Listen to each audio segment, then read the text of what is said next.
Okay, Space Marine 2. Oh boy, where do I start? For a game that is this fundamentally good, I've struggled with how I feel about it. I've actually rewritten and remade this video a couple times now, trying to figure out exactly why I feel the way I do.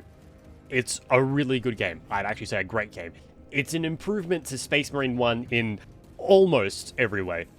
It's just those couple of things that stick with me. I'll start with all the good points, because honestly that's a majority of the game. It's still a third-person shooter a la Gears with Doom-esque glory kills, even though Space Marine 1 did it first, but they've refined that core gameplay as well as adding a dodge and parry system that feels like it's straight out of one of the new God of War games. Plus, now those glory kills don't actually give back health, but rather armor, as health is tied to a rally system like in Bloodborne.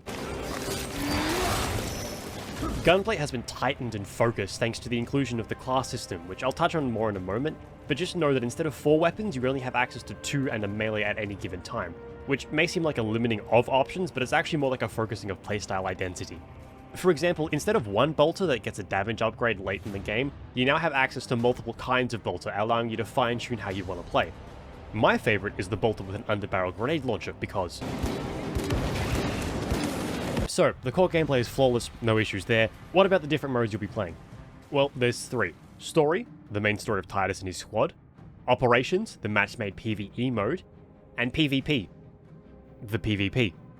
While there's no progression in the main game, although you do slowly unlock more weapons throughout your first playthrough, progression and customization are the name of the game for Operations and PvP.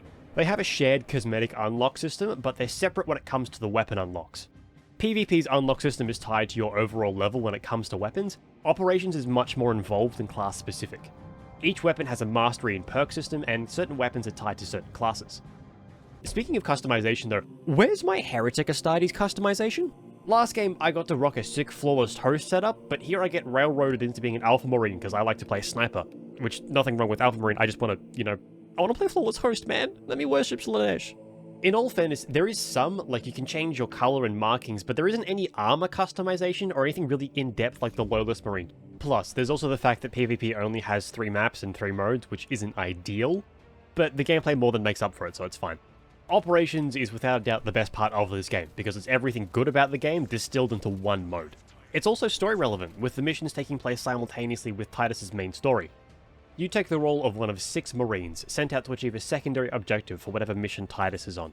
Each Marine corresponds to a certain class. You've got Valius, the Tactical Marine, the Jack-of-all-trades class, has access to the widest range of weapons and a scan skill that buffs damage. Vespasius, the Assault Marine. This is the jetpack and melee class. You've got access to a jetpack to jump around and a big-ass melee to hit things with. Decimus, the Vanguard Marine. A more mid to close range class with a focus on doing chip damage and then jumping into melee with your grapple to finish enemies off. Quartus, the Bulwark class. Sword and board Marine armed with only a sword, a shield, and their unshakable faith in the Imperium. Scipius, the Sniper class. The Scout Marine class with an invis cloak and the best cosplay of Cyrus most of us are ever going to get. Be quiet and listen. And finally, Straban, the Heavy class.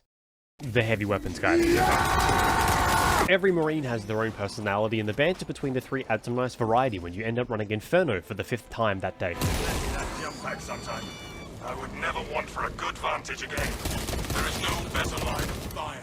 Barrel rammed down the enemy's throat. But now that I've mentioned it, I really should talk about this game's story. Before I talk about what happens in-game, I quickly want to highlight the lore that happens between the 2, because they seriously didn't have to go this hard in connecting them. So, remember how at the end of Space Marine 1, Titus surrenders to this guy? Well, here's all you need to know about him. A, his name is Thrax. B, he originates from a supplement module from the 80s, very cool. And C, his defining character trait is that he fucking hates Space Marines. So, instead of actually interrogating Titus in any meaningful way, Thrax just imprisons him for 100 years as a toy to torture whenever he feels like it, and then deep freeze again until he feels like torturing something again. Eventually though, he does his actual stated job and goes after a heretical Astartes chapter. Unfortunately for him though, he actually gets possessed by demons in this pursuit and then subsequently killed by a contingent of Grey Knights. So the Inquisition then comes along to sweep the existence of Thrax under the rug and finds his personal stash of Space Marines. Realizing that this may look, kind of bad, they ship them off to the Deathworld to be dealt with instead. Titus is of course cleared of all suspicion, but when attempting to get shipped back to the Ultramarines, there's no record of him ever existing. Turns out that the Ultramarines have wiped all mention of him from their records. Taking this as a sign that he's been effectively unpersoned, Titus joins the Death Watch as a Black Shield.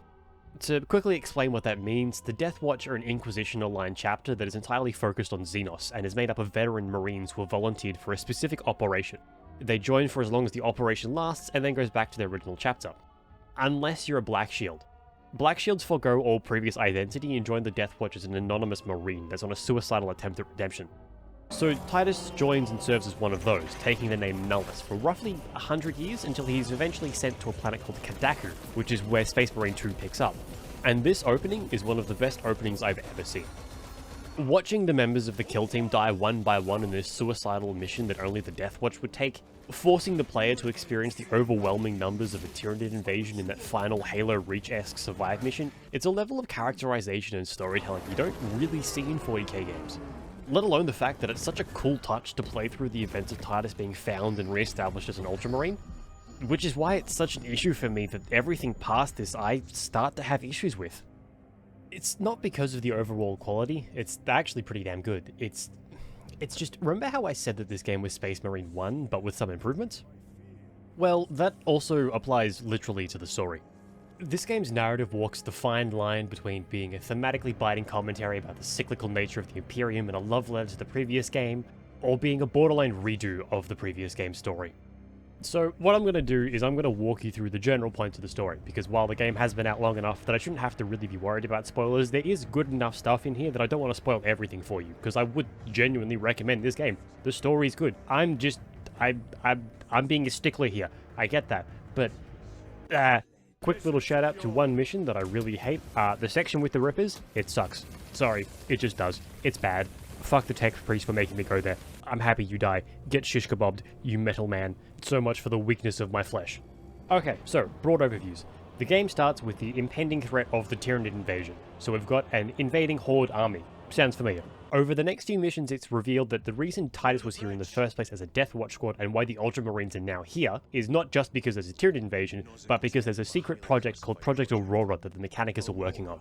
This turns out to be a weapon that the Mechanicus are working on they think can wipe out the Tyranids, with it also being further revealed that it's powered by the shards from Graia. Story progresses, Chaos is revealed to be on the planet, and after wiping out a Hive Tyrant, which is the leader of the Tyranids, the weapon is in fact turned on. But it's revealed this was the plan for Chaos all along, as instead of preventing them from coming into real space, it actually aids them in crossing over the boundary from the warp. And the final section of the game is about you repelling the invading Chaos forces. So, to recap, there's an invading Horde army, the powers that be decide to use a secret classified weapon to wipe them out, but this was actually Chaos's plan all along, and now they're crossing over. This is Space Marine 1's story. It just is, which, as I said, has left me conflicted. On one hand, I can see this being, as I said, a scathing indictment and a meaningful understanding of how the Imperium itself is in a cyclical downward spiral. But on the other hand, as someone who enjoyed Space Marine 1's story really recently, and remembered Space Marine 1's story quite fondly, you know, it's more of the same. And weirdly enough, that left me wanting more. I wanted more of the additions, more of the changes. I understand the story they're trying to tell. I understand that the story is Titus watching this happen again after the events on Graia. Watching everything that he fought against on Graia happen over again. I get that. But there's just not enough gravity given to it in the story. And at least to me, that means that it falls a little flat when the conclusion comes.